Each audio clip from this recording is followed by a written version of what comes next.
Lyra Ellis sat alone in her dim apartment in Portland, her fingers dancing across the keyboard like rain on a tin roof.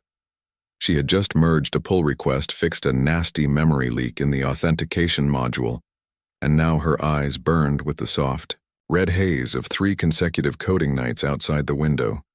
The city hummed with the low thrum of electric buses and distant sirens, but inside it was quiet, except for the gentle clicking of keys and the occasional rustle from the terrarium. Beside her desk, inside that glass box, rested Sylth, a bearded dragon no bigger than a loaf of bread. His scales a deep olive green with faint amber flecks that caught the glow of the monitor. Sylth was more than a pet. He had been with Lyra since college, a silent companion through layoffs, breakups, and sleepless debugging sessions. He never made a sound, but sometimes when Lyra stared at him too long, she swore. His eyes held something older than time. It was on this particular night after closing her terminal and stretching her stiff shoulders that Lyra remembered the DNA test box sitting unopened on her kitchen counter. She had ordered it weeks ago on a whim after a team happy hour, where everyone compared ancestry percentages. One coworker claimed he was 6% Viking. Another insisted she had Mayan roots. Lyra just wanted to see if her grandmother's stories about Irish seafarers were true. She tore open the package with the casual curiosity of someone unwrapping a free sample, took the swab and rubbed it along her cheek, then mailed it back the next day. Forgot about it until the email arrived. Subject line, "Your genetic story awaits." She clicked without thinking, expecting pie charts and vague regional labels, but what loaded on the screen was not what she expected. Most of the report looked normal. Western European Mediterranean traces, a splash of East Asian. But then at the bottom, in small gray text beneath a disclaimer about experimental markers, was a line that made her breath-catching. Classified genome sequence detected, origin non-terrestrial hominid, confidence level 98%. Lyra blinked, stared, refreshed the page 3 times, then laughed it off as a glitch. Maybe a prank by the lab, maybe a cross-contamination with some ancient bone sample. She had read about those things happening to tourists who sent in their hair and got Neanderthal results. Still, she couldn't shake it. She opened a new terminal window, created a secure folder, and downloaded the raw data file the company provided. It was a long string of ACG&T, the building blocks of life compressed into gigabytes of noise. She wrote a quick parser to scan for anomalies, flagged any sequence that didn't align with known human variants, then ran it through a pattern matcher she had built for detecting malware signatures in binary code. The script returned one match a segment exactly 247 base pairs long, repeating in a fractal rhythm that defied natural mutation. It was elegant, mathematical, almost poetic, and it appeared not just once but woven into her mitochondrial DNA like a signature hidden in the spine of a book. Curious, now deeply curious, Lyra isolated the segment and fed it into a protein folding simulator she kept for side projects. The output was not a known protein, but a 3-dimensional lattice that resembled a key or perhaps a glyph. It rotated slowly on her screen, glowing faintly blue, the corners sharp, precise, humming. With silent symmetry, Sylth suddenly lifted his head. He had not moved in hours, but now he pressed his belly flat against the glass of his terrarium. His eyes fixed on the screen, his pupils narrowing into vertical slits, his throat pouch puffing slightly, a behavior Lyra had never seen before. The lights in the apartment flickered, not the usual brownout flicker, but a single deep dim, as if the building had taken a breath. Lyra walked to the terrarium and tapped the glass gently. "Hey, what is it?" Sylth did not blink. He stared past her at the monitor where the glyph continued to rotate. Then without warning, the screen flashed white. A sharp pulse of static crackled through her speakers. Then silence. When the display returned, the glyph was gone, replaced by a string of symbols that looked like twisted vines and broken stars. Lyra did not recognize them, but her fingers moved on their own typing commands to save the image to an encrypted drive just in case. That night she dreamed. She stood on a shore of black sand beneath 2 moons, one large and silver, the other small and red.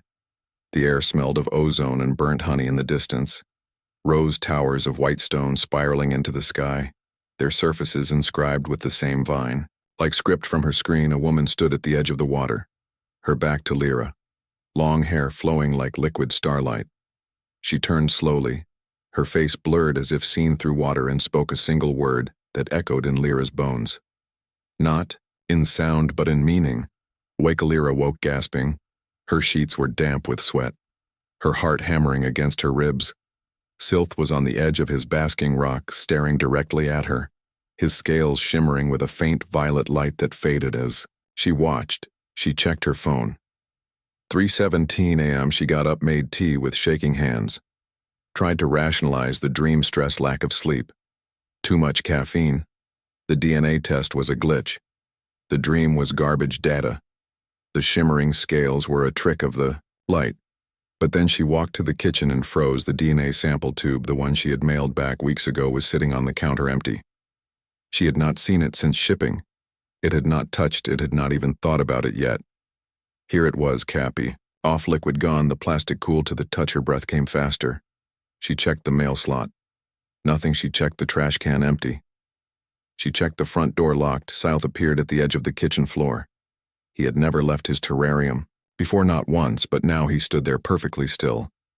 His tail curled slightly, his head tilted as if listening to something far away. Lyra knelt beside him. You came out. It did not move, but his eyes shifted to meet hers, and in that moment she felt something, not words, not images, but a presence, like a hand brushing against her mind. Soft, urgent warnings. He stood, walked to her laptop, and pulled up the raw DNA file again.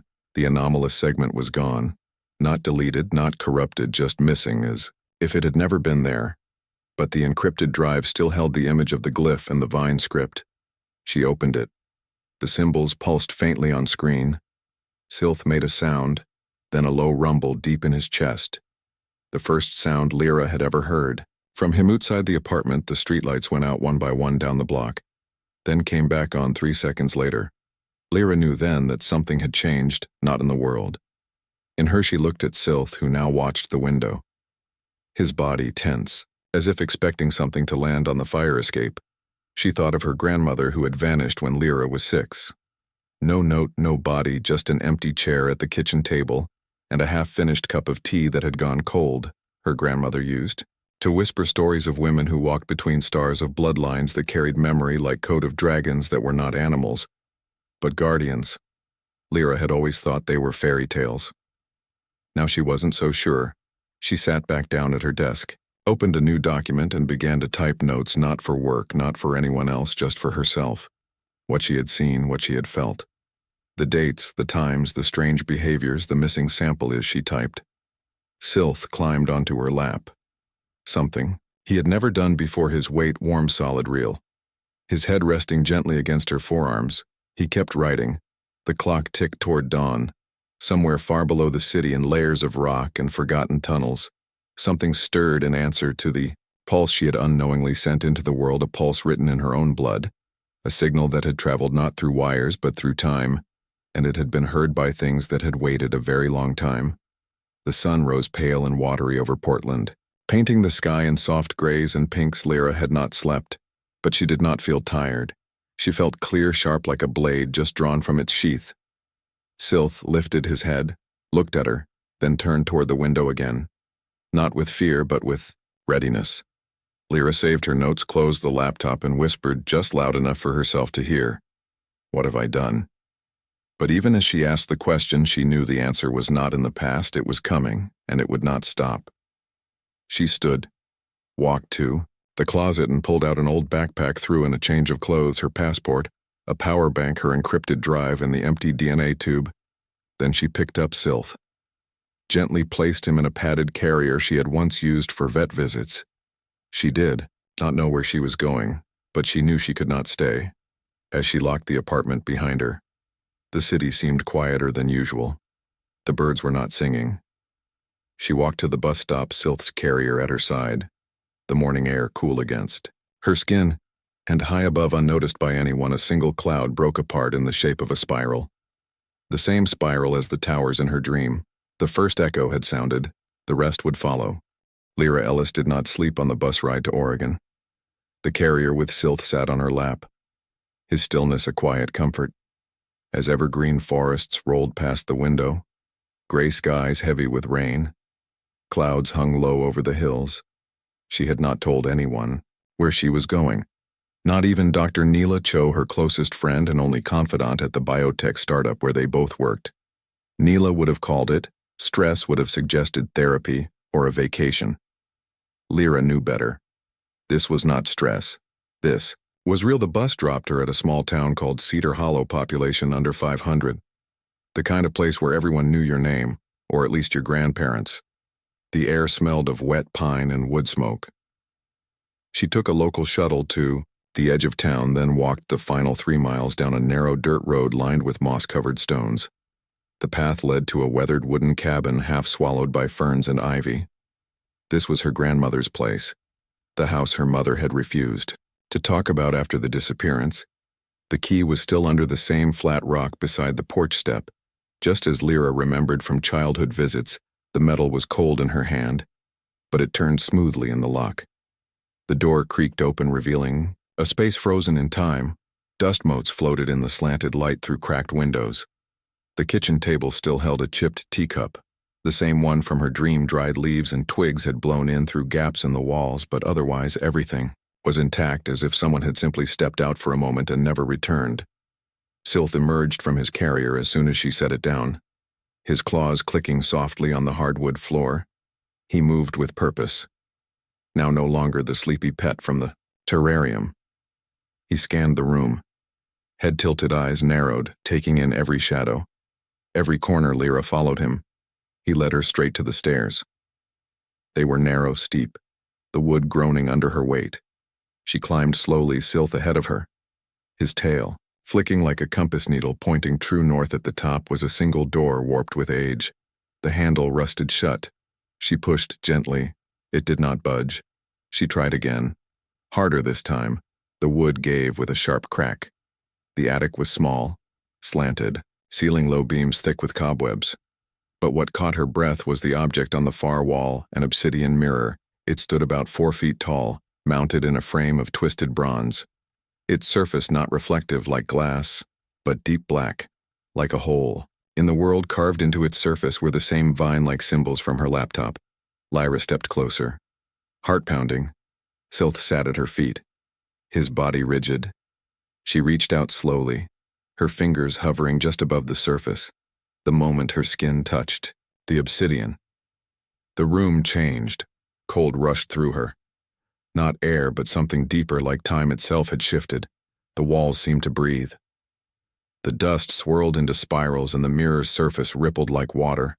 Then light bloomed within it, not from behind, but from inside. A star chart exploded across the blackness, points of white and blue forming constellations she had never seen before, but she recognized them. They matched the pattern from the anomalous DNA sequence. The same rhythm, the same spacing. She pulled out her phone, snapped a picture, the image saved cleanly. The stars, sharp clear as. The light faded. The mirror returned to its still black depth. But Sylth was no longer at her feet. He stood before the mirror, his body raised, slightly, his scales shimmering with that same violet glow from before, but stronger now, pulsing in time with the fading stars. Then he spoke, not with a voice, but in her mind, a wave of thought, clear and sharp, like a struck bell. "They are waking." Lyra staggered back, her hand flying to her temple. The words were not English, not any human language, but she understood them as if they had always lived inside her.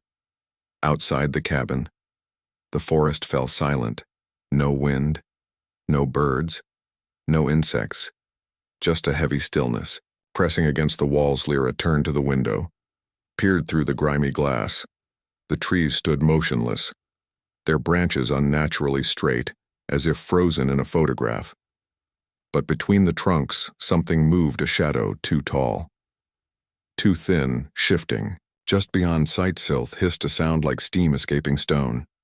Lyra grabbed her backpack and pulled out the printed star chart she had made from the DNA data. She held it up to the mirror. The symbols on the frame began to glow faintly. The star chart, on paper, and the one in the mirror aligned perfectly, the lines connecting matching points like a lock turning in a key. Low hum filled the attic. The air grew thick, heavy with static. Her hair lifted slightly. Her skin prickled. Then the mirror showed more, no just stars, but a location. A single point pulsing red on the chart. It lay far to the west, somewhere beneath the Pacific Northwest mountains, near an old research facility long abandoned. The humming stopped. The mirror went dark south, turned to her, his eyes wide with urgency. Lyra knew she had to move. She packed quickly, taking only what mattered: the star chart, her laptop, the encrypted drive, the empty DNA tube, and her grandmother's teacup. She did not know why, but it felt important. As she descended the stairs, the silence outside deepened. She reached the front door, paused, hand on the knob. Sylth pressed against her leg, a silent warning. She opened the door slowly. The forest was still, too still. She stepped onto the porch, boots crunching on dry pine needles. Then she saw it. A figure stood at the edge of the tree line, tall, thin, its limbs too long. Its head tilted at an unnatural angle. It wore no clothes, but its skin was not skin. It was smooth gray, like polished stone, and its eyes, two empty pits that reflected nothing. It did not move. It only watched. Lyra froze, her breath caught in her throat. Sylth rose onto his hind legs. His throat pouch expanded and a low growl rumbled from deep within him. The figure tilted its head further, then raised one long finger and pointed directly at Lyra. She slammed the door, locked. It threw the deadbolt and backed away. Heart hammering, they were here, the ones from the dream, the ones the DNA had called. She ran to the kitchen, grabbed a cast iron pan, then checked the windows, all shut tight. She pulled the curtains closed. Sylth stood in the center of the room, his body coiled like a spring. Minutes passed, then an hour, no sound, no movement. Finally, Lyra crept to the window, pulled back a corner of the curtain. The figure was gone, but the trees still did not move. She knew they would be back. She packed the last of her things, slung the backpack over her shoulders, and lifted Sylth into his carrier. The back door led to a narrow trail behind the cabin. She followed it through thick brush, her boots sinking into damp earth.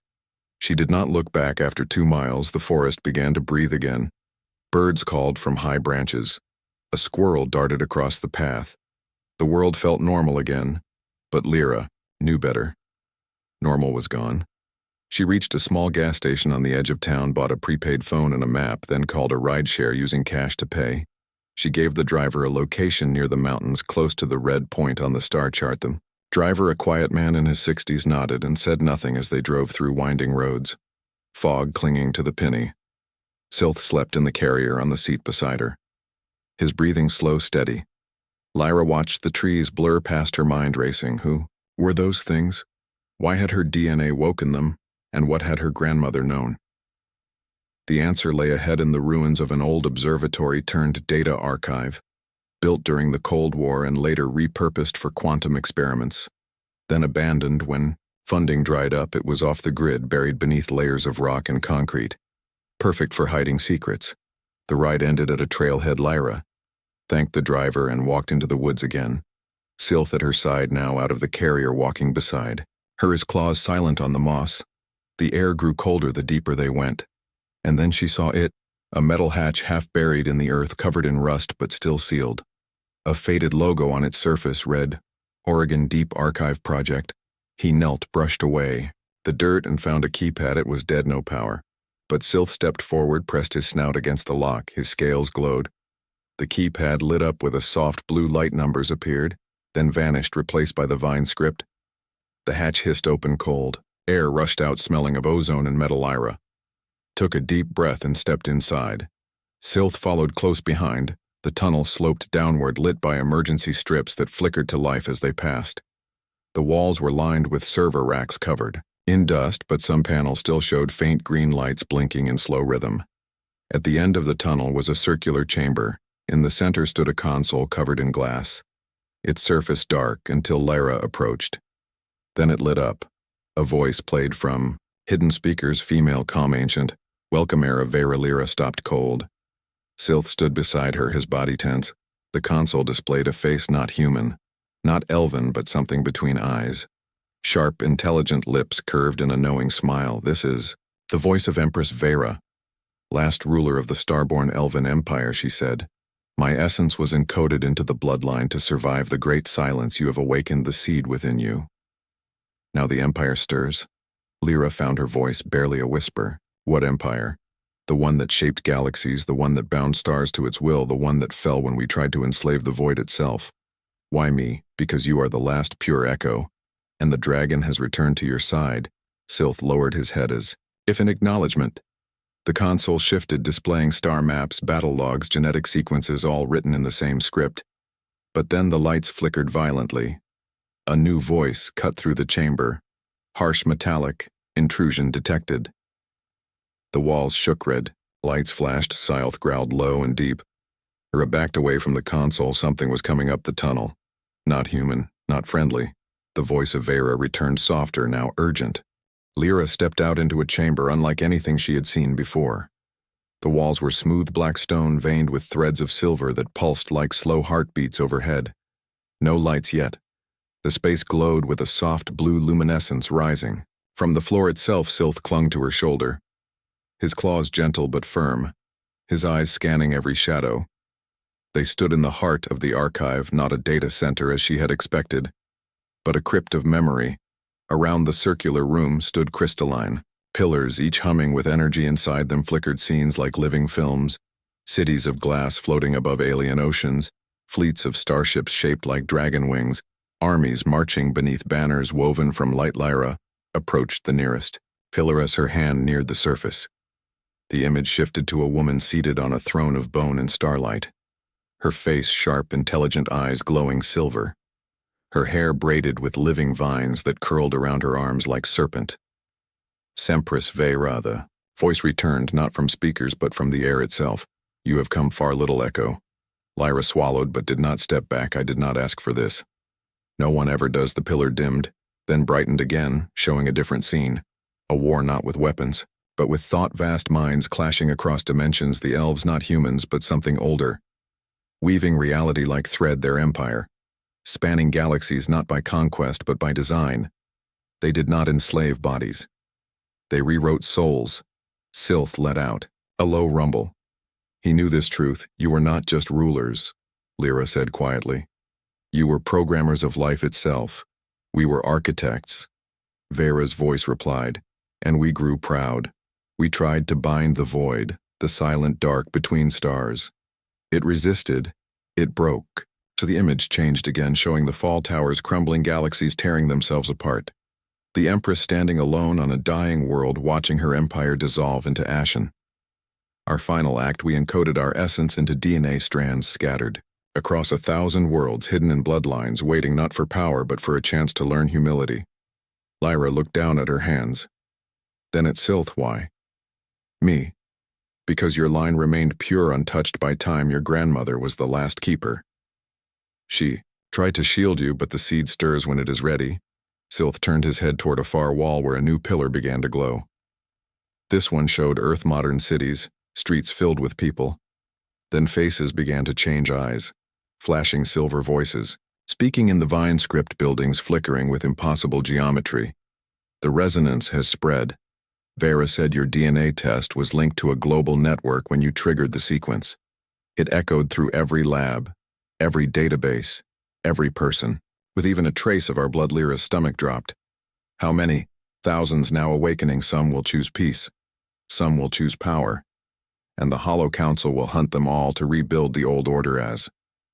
If on cue the ground trembled, deep below something, shifted, the silver veins in the walls flared red. Scythe hissed. They are here. Lyra ran to the central console, a ring of black crystal floating above a pedestal. She placed her palm on it. The archive responded. Data flooded her mind, not as text, but as instinct. Names, dates, star charts, battle protocols, all flowing into her like rain into dry soil. She understood now. The elves had not just stored knowledge, they had built a living library that bonded to the air. She pulled up a global map. Dots appeared across the planet, each one. A person waking to the echo within in Tokyo. A schoolgirl screamed as her skin turned to opal in Nairobi. A street vendor collapsed, speaking in tongues older than language. In Rio, a soldier dropped his rifle as his eyes turned to liquid starlight, and in each place the Hollow Council appeared, tall, thin figures emerging from mirrors, from shadows, from the static between radio waves. They did not kill, they converted bending minds to the old law, reshaping rebels into obedient vessels. Lyra's hands flew across the console, pulling up firewall protocols, genetic dampeners, anything to shield the awakened. But the council was faster, owned by one. The dots on the map dimmed, absorbed, rewritten. Scythe pressed against her leg. his body, hot with energy. She looked at him and knew what she had to do. The council would come for her next. She was the source. The purest echo. She could hide. Or she could fight. She chose neither. She began to code not with words but with will. She wove a new directive, into the archive's core, a command that would spread through the resonance not as domination but as choice, free will encoded in blood as she worked. The chamber shook violently, stone cracked, the entrance collapsed. But from the far wall, a new passage, opened glowing with soft violet light. Sylth led her through. They emerged into a cavern beneath the mountain roots twisting through the ceiling. Glowing mushrooms casting long shadows, in the center stood a pool of liquid silver, the memory well Vera's. Voice returned softer now. Weary drink and you will see all, you will know all, but you will also become a beacon. They will find you faster. Lyra did not hesitate. She knelt at the edge, dipped her fingers in the cool liquid and touched them to her forehead. Knowledge rushed in, not just history but feeling. The joy of creation, the sorrow of destruction, the weight of rule, the loneliness of power. She saw her grandmother not as a missing woman, but as a guardian who had sealed the attic to protect the mirror, who had hidden the truth in stories, bedtime tales meant to prepare Lyra without breaking her. She saw Sylth not as a pet, but as a shard of the first dragon soul bound to the Empress bloodline since the beginning of time. And she saw the Hollow Council not as monsters but as broken enforcers, their minds shattered by loyalty, their bodies rebuilt from stone and echo. They were not evil. They were stuck, trapped in a loop of obedience. Lyra stood, tears streaking her face. She turned to Sylth. How do we fix this? He opened his mouth and let out a sound like wind through ancient trees. The archive responded. A new file appeared on the console. Project Autonomy. Lyra began to type again. Faster now, her fingers moving as if guided by something deeper than thoughts. He combined human coding logic with elven genetic syntax, weaving a patch into the resonance signal. A patch that would not erase the Empire but transform it. Instead of command, it would offer choice. Instead of control, it would give understanding. As she finished the last line, the console flared bright white. The signal launched not through satellites or wires but through the blood of every awakened person. For a moment the world held its breath. Then screams turned to gasps. Silver eyes blinked in confusion. Then clarity. The Hollow Council froze mid-step, their stone skin cracking. They looked at their hands as if seeing them for the first time. But the victory was short, deep in the earth. Something roared. Not a sound, but a pressure. A wave of wrongness. The true enforcers were coming. Not the scouts, not the servants, the core of the council. 3 beings forged from the Empire's last war machines, given form and will to never stop. They would not be swayed by code. They would burn the world to reset it. Lyra knew she could not win a fight, but she could buy time. She turned to Sylth. We need to go. He nodded and grew. His body expanded, his scales hardening into plates of emerald and violet. His wings unfurled for the first time, tearing through the cavern ceiling, revealing the stormy sky above. Lyra climbed onto his back. The dragon leapt into the air below. The mountain cracked open. 3 figures rose from the depths, their forms shifting between human and machine, their eyes burning with cold fire. They raised, their hands lightning arced toward the sky. But Sylth banked hard and vanished into the clouds. Lyra held on tight, the wind whipping her hair. She looked down once. The world below was changing. People were awakening not as soldiers, but as themselves. The Empire was not returning. It was evolving, and she was its guide, not its ruler. The dragon flew west toward the sea, toward the next phase, toward the fire that would choose. Rain fell in sheets over the Pacific Northwest as Sylth landed on a narrow cliff overlooking the ocean. His claws dug into wet stone, his wings folding tight against the storm. Lyra slid from his back. Her clothes soaked, her hair clinging to her face. She did not shiver. She felt nothing but focus. Below, the sea churned black and wild. Above, the clouds crackled with unnatural lightning. Not the kind born of weather, but of raw code energy bleeding through from the Hollow Council's machinist. Sylth lowered his head beside her, his breath warm against her cheek. They had minutes, maybe less. Lyra pulled the encrypted drive from her pocket and plugged it into a rugged tablet she kept in her pack. The screen flickered to life, showing the global resonance map. Most of the dots still glowed, but clusters were dimming, especially in Europe and Asia. The council was adapting their enforcers. Learning to override her autonomy patch, she typed quickly, rewriting the signal layer by layer, adding human emotional, logic empathy, fear hope things. The ancient empire had never valued. Sylth paced the edge of the cliff. His eyes fixed on the horizon. Then he stiffened. Lyra looked up. 3 lights rose from the sea, not ships, not aircraft, tall figures walking on water, their forms shifting between liquid and stone, their steps sending ripples that glowed with the same vine script. The core enforcers. They moved without sound, without haste. They knew where she was. They always would. Lyra slammed the tablet shut and turned. To Sylth, we cannot outrun them. He rumbled low in agreement. Then he turned and looked at the cave behind them. Lyra followed his gaze. The cliff face hid a narrow opening half blocked by fallen rock. She had not noticed it before. But Sylth did. Dragons saw what humans could not. They entered the cave. It was dry inside, warm. Even the walls, smooth as if carved by hand symbols, glowed faintly along the path leading deeper into the mountain.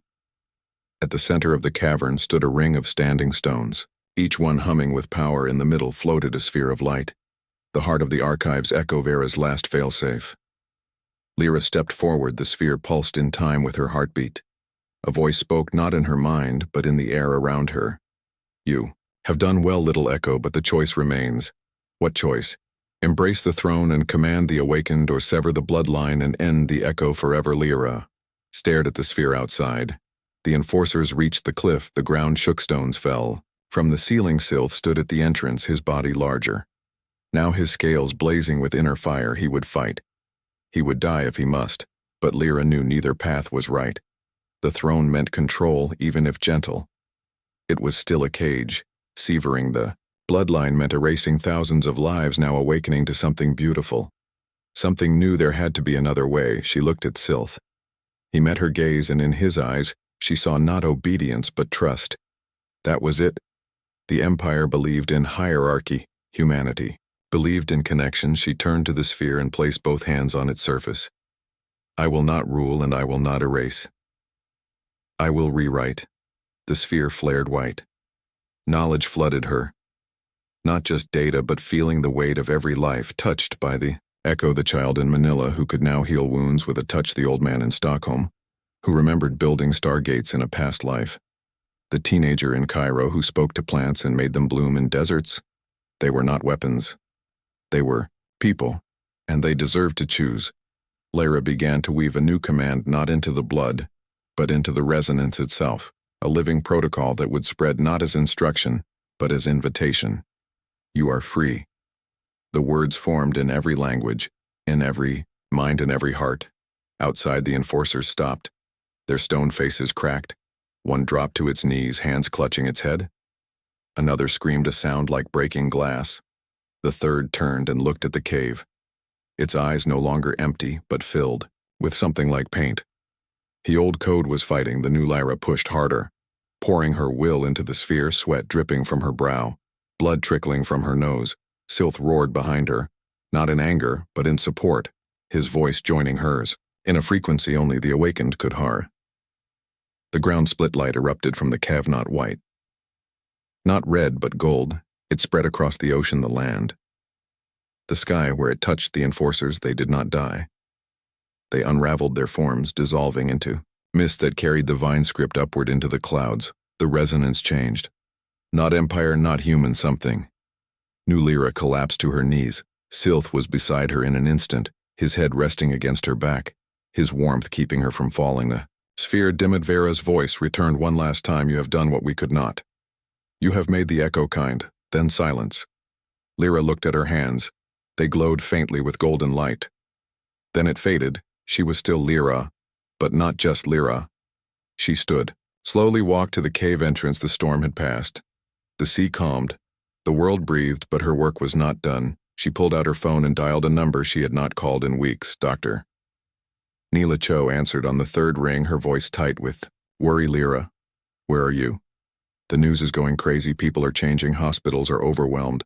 Labs are reporting impossible DNA results. I know, Lyra said. I caused it. Silence on the other end. Then what do we do? Help me. Neela, help me teach them that. They do not need to be afraid of what they are. Neela exhaled slowly. I'm already on a flight to Seattle. I'll be there by dawn. Lyra smiled for the first time in days. Thank you. She ended the call and turned to Sylth.